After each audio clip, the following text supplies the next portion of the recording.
Good afternoon and welcome to my podcast. My name is Kayzar and today we're following on the trend, inviting all the F&B leaders. Today we have an amazing guest. He goes by the name of Nicolas. Thank you for joining us this afternoon. Welcome, pleasure is mine. Amazing. Can you please tell our listeners out there, for people that don't know you yet, how do you pronounce your name and how would you spell it? So in case some fans, which we're gonna gather for you by the end of this session, so they know how to find you easily. No worries. Well, my name is actually Nicolas Rey. How to spell it? Nicolas, and last name Rey, R-E-Y. So it's in fact a French name. That's why you write it with an S, but you never pronounce it. Now you know. You know. Where are you from, brother? Born in France. Yeah. But I grew up in Holland, Netherlands. Best countries in the world. The next one for you I have is Dubai. Yeah? Why Dubai? Why now?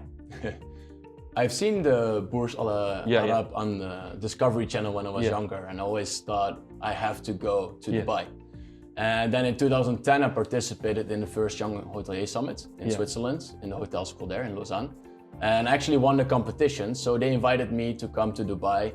And they invited me to Burj Al Arab and to see all the properties of Jumeirah, which was an amazing experience, as you can think about.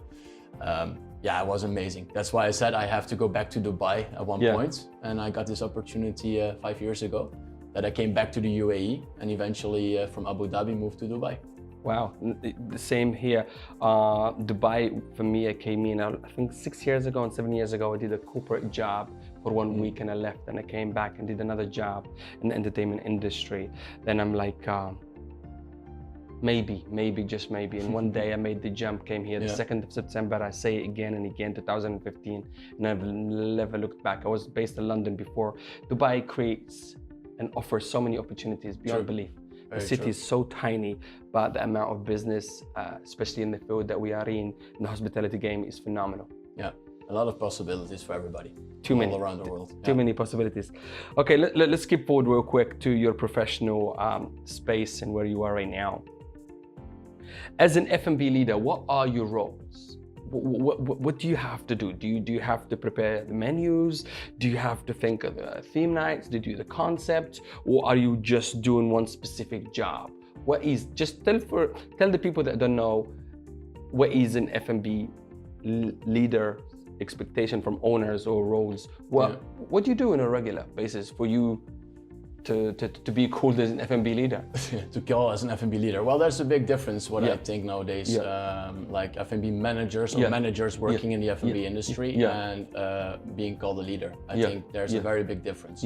What is being expected from a leadership role, I believe it's standing up for your team, making sure that everybody has a great time while working.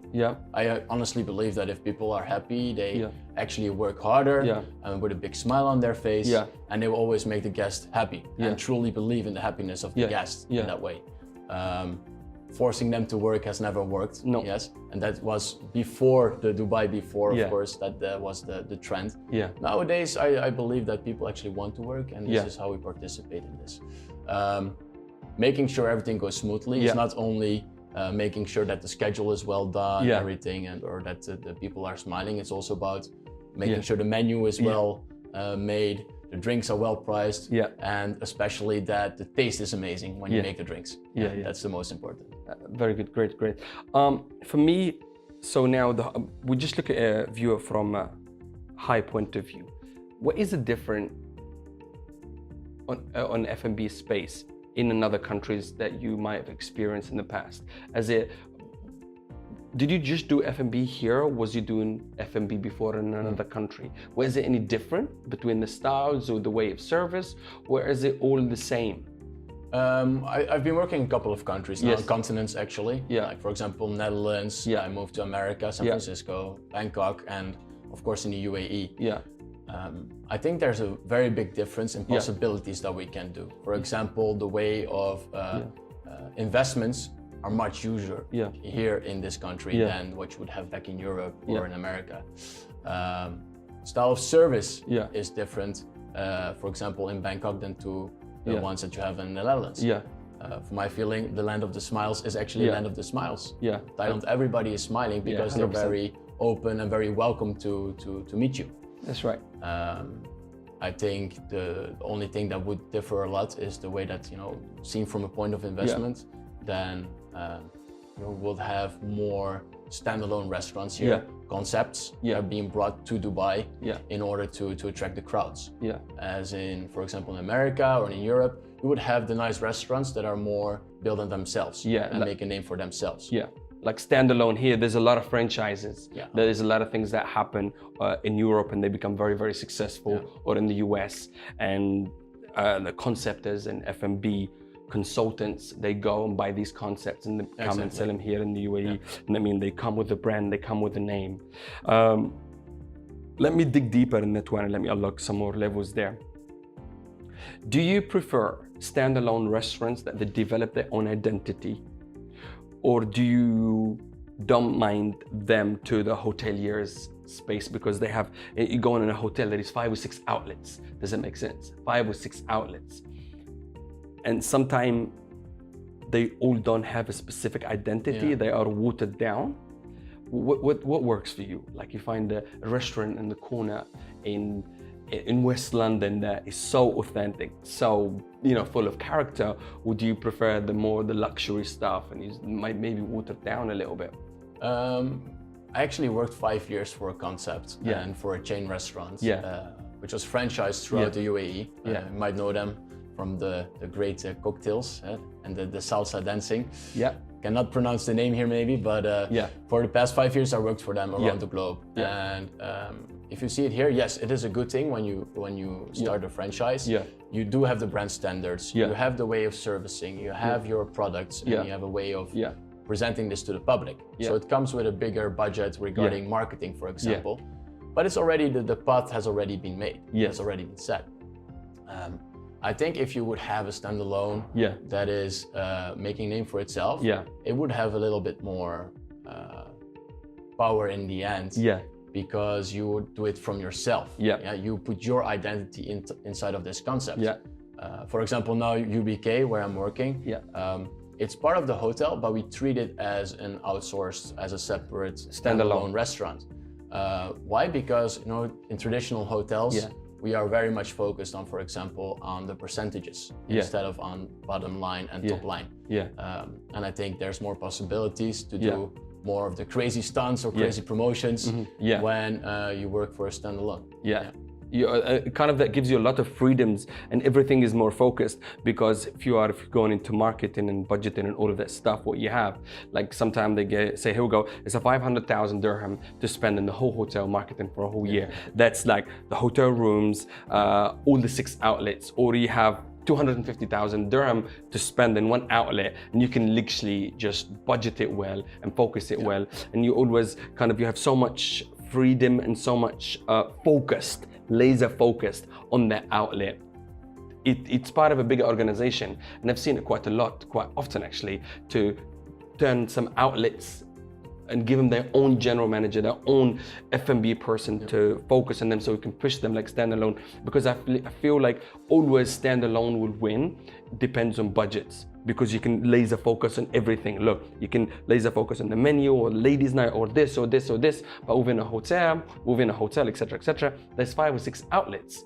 How one marketing team is not enough. You need to have 5 marketing teams, and when you are in a hotel and operating as a standalone, that's a luxury, because you have the brand with you. Does that make sense? And you have the freedom to act like as a standalone. I think that's a winning recipe, mate. And for us as well. I mean, I bring my knowledge from the franchises with me, how to bring the concepts along. But working for the hotel chains, now that we are becoming, Movenpick is becoming part of Accor chain, it brings a lot of online training with it, but a lot of classroom training, a lot of knowledge.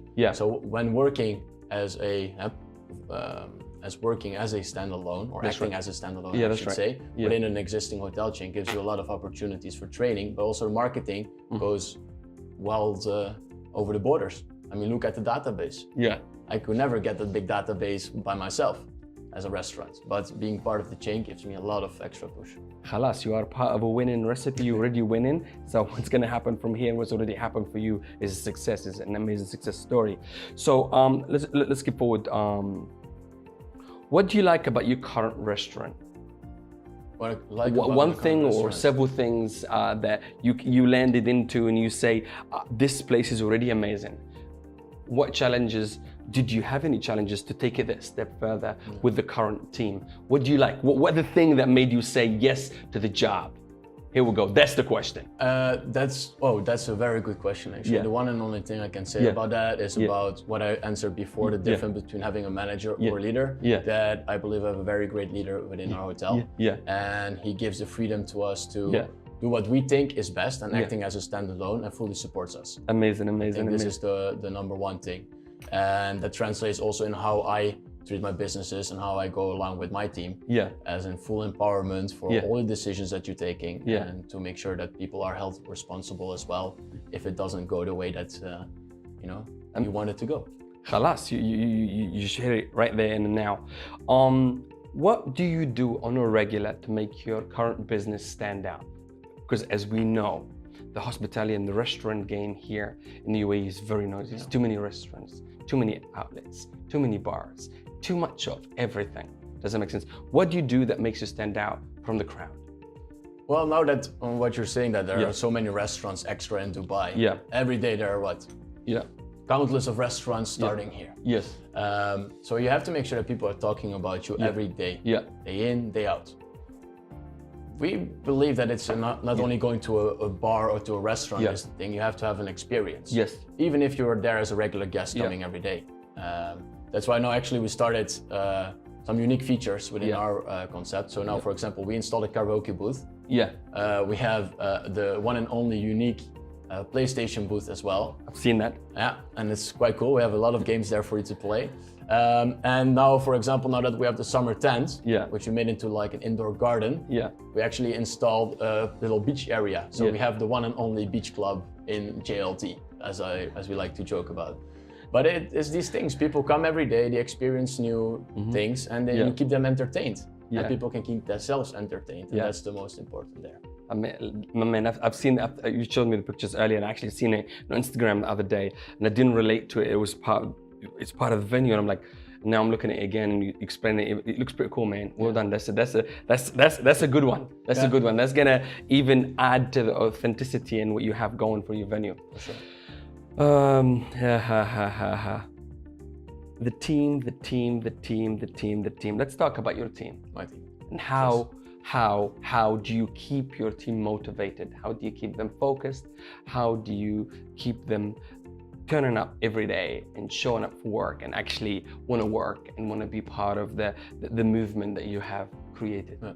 Well, I'll come back again to something I said before, is being empowered and giving people the happiness to work. For me, that means that people get a choice. For example, when I came, I actually met with everybody, talked about what happened before. You take a good hour or two to talk to everybody. And just about what do you think is actually best for business? Why do you think business is going up or down? And how can we improve it? What kind of promotions do we have in mind? And this is the things that are very important that we often forget when we come to a new place. Like, I'm the manager, I'm gonna decide what's gonna happen. That's not the way it goes. And unfortunately, that's what you see happening a lot in the industry. For me, it's just, I'm there to make sure that my team gets the best and that they are happy in what they do and they get the empowerment and working as it's their own business. If I do that, my job is done. Amazing. Empowering your team, you said it many times now, kind of giving them the freedom of expression, share their knowledge based on what they already learn about the business and their past experience. And you use that and you go and talk to them, like what you said right there, individually to see what they think could help the business move forward. And within that, you already empower them. I mean, you have the winning recipe that your team is with you. They're not gonna run against you. Do you do any team outings? Do you do any like team building exercises? What do you do to keep them keep them motivated? Well, team outings is never enough. I would do it every day if I could, of course. Those are the best moments of our time. No, for us to keep motivated, it's just to be part of the team and always when something good happens to put this forward, to share it with everybody and make a big news about it. For example, if somebody has a 5-star TripAdvisor review, This we share in a group, we congratulate the people with this. When somebody's birthday, we actually buy the cake from the hotel, we make a big celebration out of it. And I think that's where, you know, the little things that actually matter, and making sure that people carry the good vibe and the positivism with them. Yeah.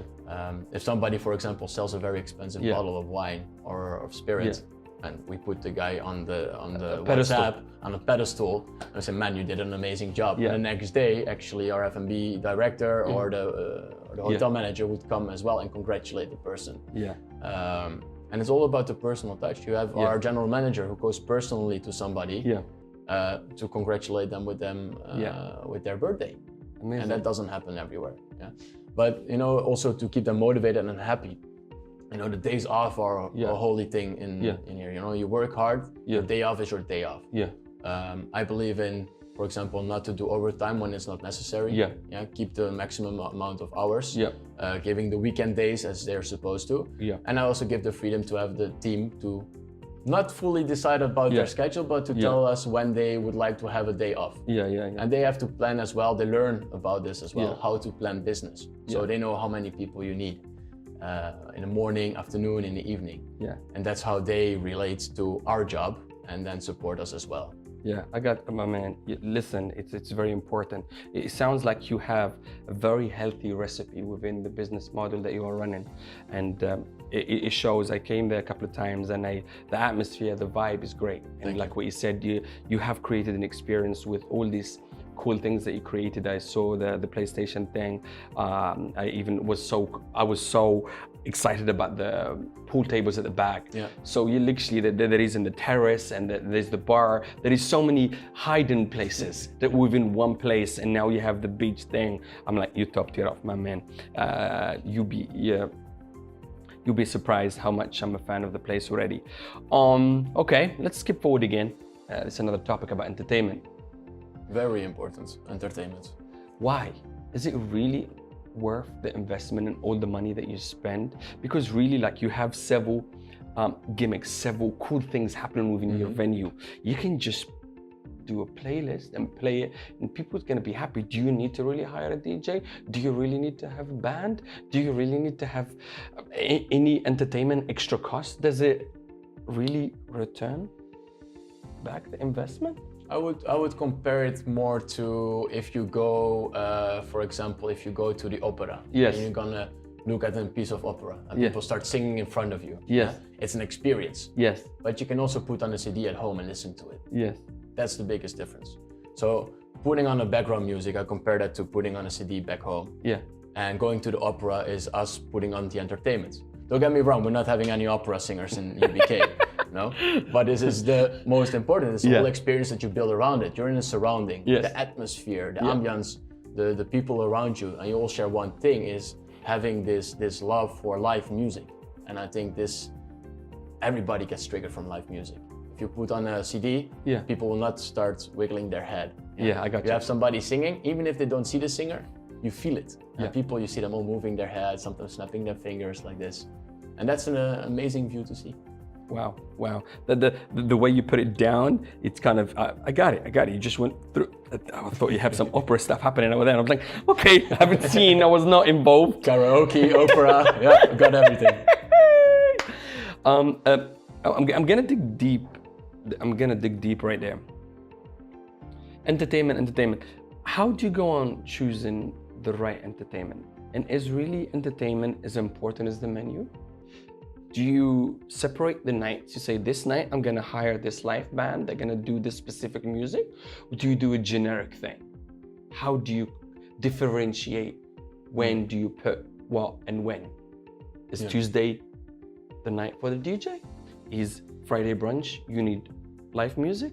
How do you see it from your point of view as an F&B leader, as an F&B manager, as an F&B director? Because people are going to be listening to this podcast. We want to share the knowledge that we already obtained from experience. Everything that happened and that I'm talking to you and you're coming back is based on true experience that you have faced or I faced. How do you decide? I think the whole thing, like, I'll go back to the opera. I mean, people can go to a rock concert, can go to an opera concert, So you have to match the music that you play on a certain night with the crowd that you'll have. For example, on a Tuesday, we have Our Ladies' Night. I'm not gonna put a 4-piece band playing heavy rock music. Yeah. It's more the soft campfire kind of music. Yeah. Then on brunch, what we choose for, because we have an inner garden, very relaxed atmosphere ongoing there. We have more, as I call the campfire background music. And top 40 a little bit. Thursday nights, it's more the start of the weekend. So people are going out, they want to go for a party. So now it's more upbeat, going for it. Maybe to increase your single singer to a duo, a trio, whatever. And you really have to look also why people are coming to you that night.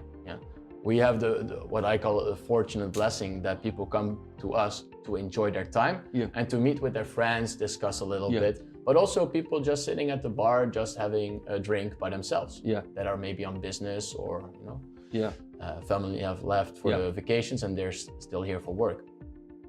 So you have to entertain everybody, which is always very difficult.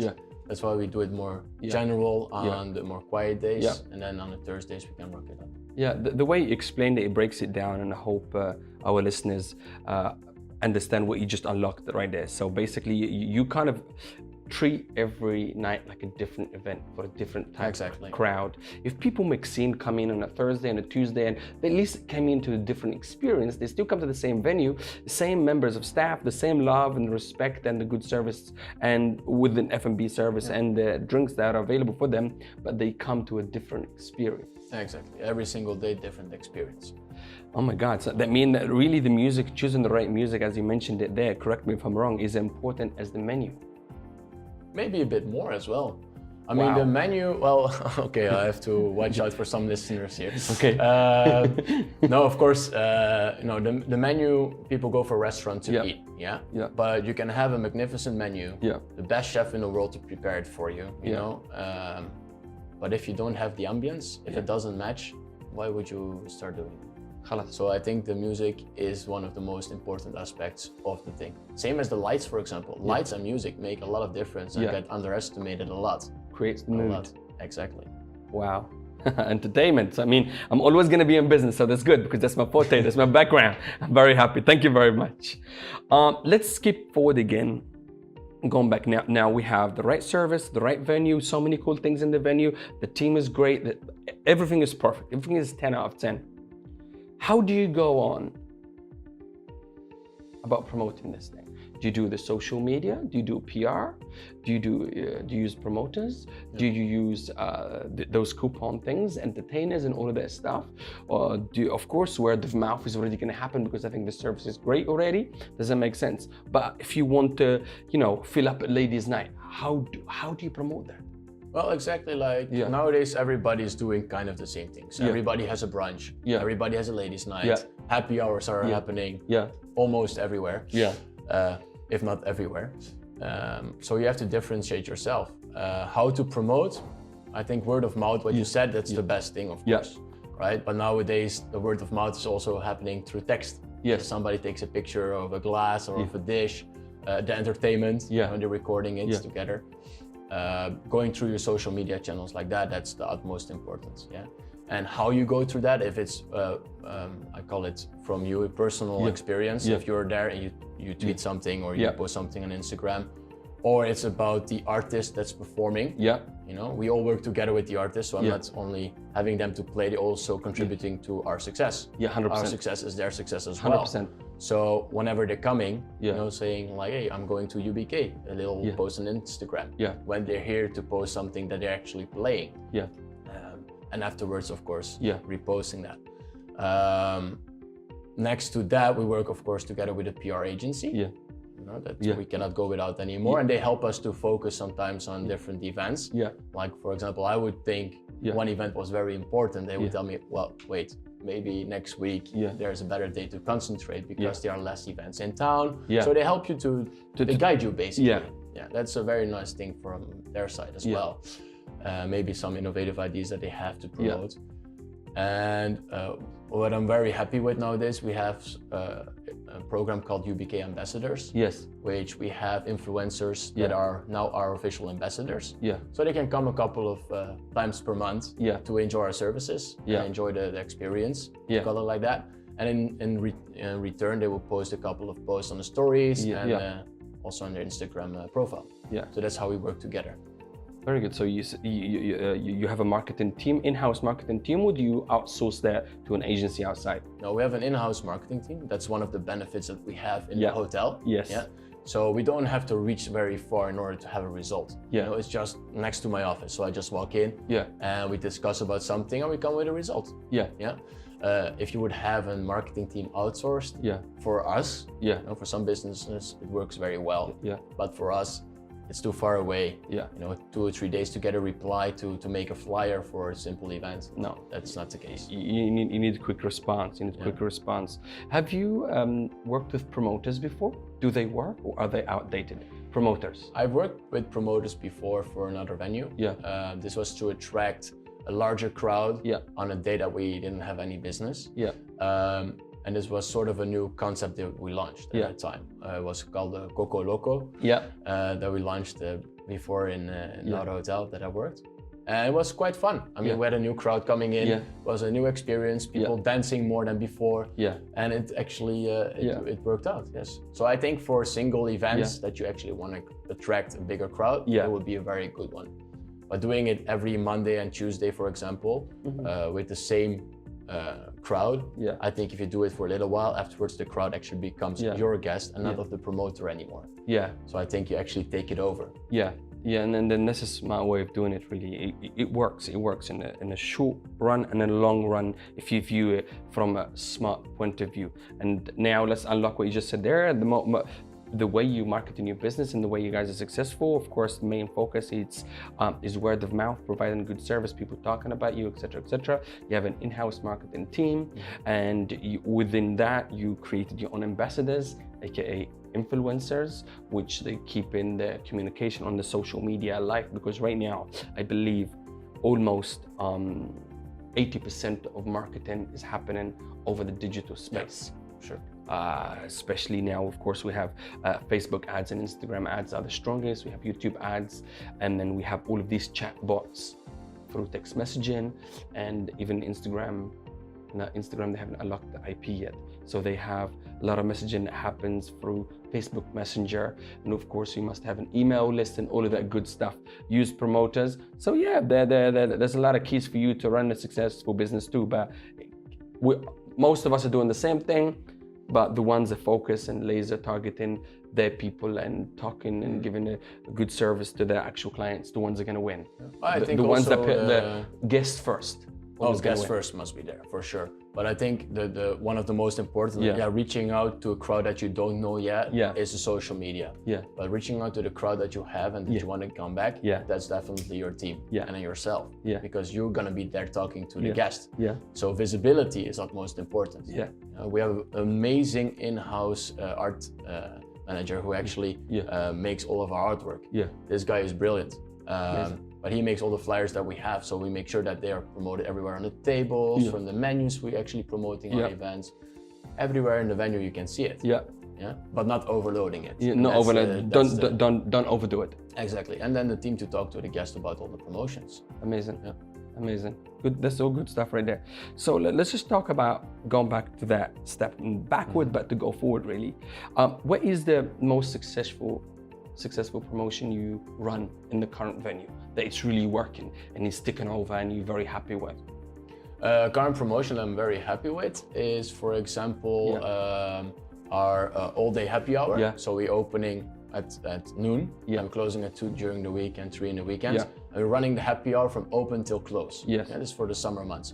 And this one is actually quite fun because it's the longest happy hour because it's the whole day long. So this is working very well.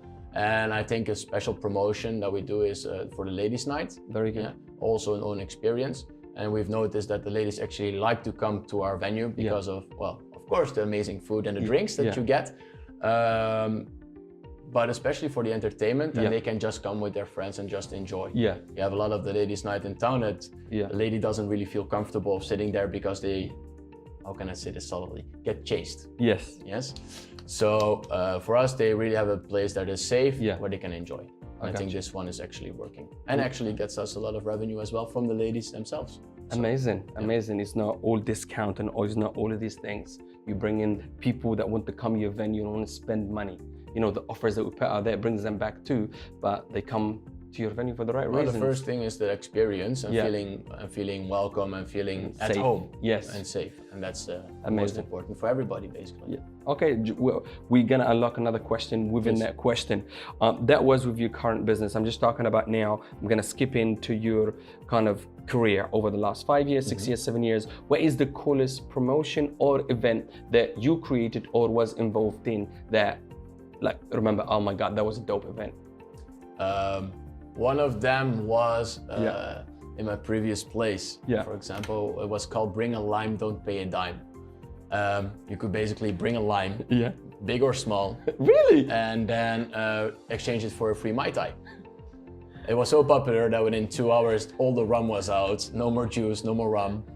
And we had to run everywhere to get a bit of extra inventory. That was a crazy night, but one of the most memorable. And actually, you know, we invested a lot on providing with the free Mai Tais because it was unlimited. So people came with 2 kgs of limes. It's ridiculous. But it brought a lot of extra marketing for us and it put us out in the market.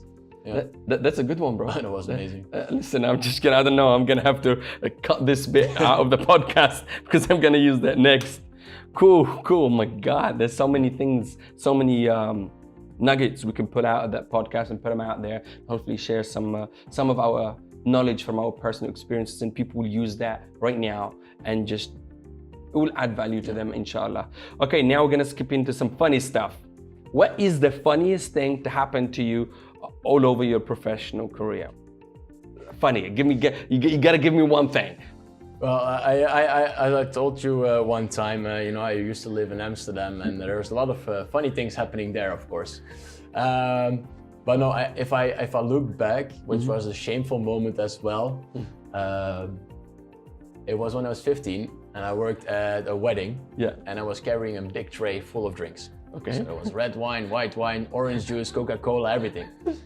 I dropped the tray, which can happen to anybody. Okay. But I dropped it on somebody with a very nice white gown. And my boss, he told me, you ruined the bride's day. So I always thought it was the bride. As a 15-year-old boy, I was crying. My world was devastated, you know, it was down. And actually a week later when I came by, he said it was not the bride, it was the bride's maid. You know, just to teach me a lesson. But yeah, that was the funniest and also one of my most hardest moments at that time. Yeah. So kind of in a way he pranked you within you doing that. I will never carry a tray during a wedding anymore. No, put me behind the bar, reception, taking the jackets, no problem. Sorry, that's not me anymore. No, during bridals, no more. That's funny. That's probably the funniest thing I've heard in this podcast. Okay, now let's skip forward again to you, in your personal life. What is the funny? Because that was funny. I'm not sure if you can top that one. Do you have a funnier one? Should we skip that one? Happened to you not in your professional career, in your personal life. Personal life, there is a lot of more funny things. Well, I don't think anybody is waiting for those stories. But it was quite a coincidence. When me and my partner, we started dating, actually at one point, she went to Holland and she met with her best friend. And they were talking, you know, I'm seeing this guy and everything. And she showed my picture and he's like, what is this? That's Nicolas. So apparently the guy living in Holland, which is her best friend, I never knew they were friends before. He was my close friend in Abu Dhabi when he was managing a nightclub there. So they met in Amsterdam while we were seeing each other. You know, basically he's been selling me since then, and I'm very happy to be with my life partner, and he's been helping us out like that. Yeah. Amazing. It's a small world, right? Our life goes like this. It's sometimes you're like, well, amazing. Wow. Thank you for sharing that with us. Okay, now, this is the big one. What is the greatest thing that happened to you so far in your professional career? The greatest thing that happened to me could be a job opportunity, could be moving up. There are some things, you know. I always wanted to open a restaurant. And I had the opportunity to build a restaurant from scratch at one point. That was a very big learning curve for me and a very great experience. And also to redo a restaurant then back in Thailand within 1 month, to redo the service, kitchen and the whole marketing strategy. that was also an amazing experience. There are two things I will never forget about anymore. Amazing. Amazing. Well, thanks for sharing that with us. The next one is very similar thing. What is the greatest thing that happened to you in your personal life so far up to this point? The coolest thing, the best thing. That was lately actually. My little baby sister came to visit me from France, 17 years old, hasn't seen the world yet, and came to Dubai. That was for me a dream come true. Yeah. We see each other once a year, 2 days a year, and then to spend here 1 week with the big brother in Dubai, that was amazing. Amazing. Thank you again for sharing. The next one is an easy one, because it's important to set goals and visions, etc., etc. What do you see yourself doing or achieving within the next 6 months or a year, whatever you feel comfortable with, whatever you have ready for me, give it to our audience. What do you want to achieve within 5 years or whatever? Because for me, I'm very weird. I know what I want to do in 1 year. I know what I want to do in 4 years, but I might deviate. I still achieve it. Maybe the time frame go less or more, whatever. But what do you want to do? Well, for me, now I will be very clear on this one. Since I came to the country, for every venue I worked for, I've been winning awards with my team for these venues. Amazing. And now we've been nominated again, now for 3 nominations for the FACT Awards. And for me, this is running from now till 6 months to get those 3 awards in. That's for me the cherry, and then for this year, Amazing. And, I hope they happen to you. What about now? Let's skip to personal life. Do you what do you want to do in 5 years, 6 years, 7 years? Is there any higher position you can get to as an F&B person, or do you want to get a villa? Do you want to move out of Dubai? Just give me something between those lines. Moving out of Dubai, that's always a weird question. Yes, because I was supposed to stay 1 year in Abu Dhabi, and now I'm here for a couple of years already. Same as my partner, she was supposed to come for 1 gig at that time, and she stayed for now, I think 8 years here. So that's always a tricky one to say. But for me, personal life, if you have to go like this, I think within 5 years or 7 years, as you said, we'll be back in Europe, and then hopefully they're managing a beautiful hotel as a general manager at that time, or for the operations management for all the operational departments. Thank you for sharing that with us, brother. Okay, we have unlocked so many things. We dug deep, really deep. Now, I need you to give me something that will stay with us. What is your motto or something that you live by? What is a quote or a motto that you live by for now and that helped you prevail till now and hopefully will help you succeed forward? I always had this on my business card before I got the hotel business cards. Since I'm very young, I wrote down there that hospitality is not just a job, it's my way of living. And I think I breathe hospitality for myself. I tend to believe that. You know, if you come, just as the way I just came in here today, you offer me a cup of coffee, you offer me a seat. Same if you come to my house. You come to my house, I offer you a cup of coffee or something to drink. Maybe if you're hungry, you know, I'll get you a sandwich. But all these things you also do in daily life, what you do in the business. That's right. And I think that's the most healthy combination. You know? My passion was the food and beverage industry, or is the food and beverage industry, and I take that everywhere I go. Amazing. Khalas that means for the people that listens out there, whatever you do in life, you need to kind of live it and breathe it, and hopefully that will help you to succeed, believe it, and just all of that good stuff. Now, for our listeners out there and our viewers out there,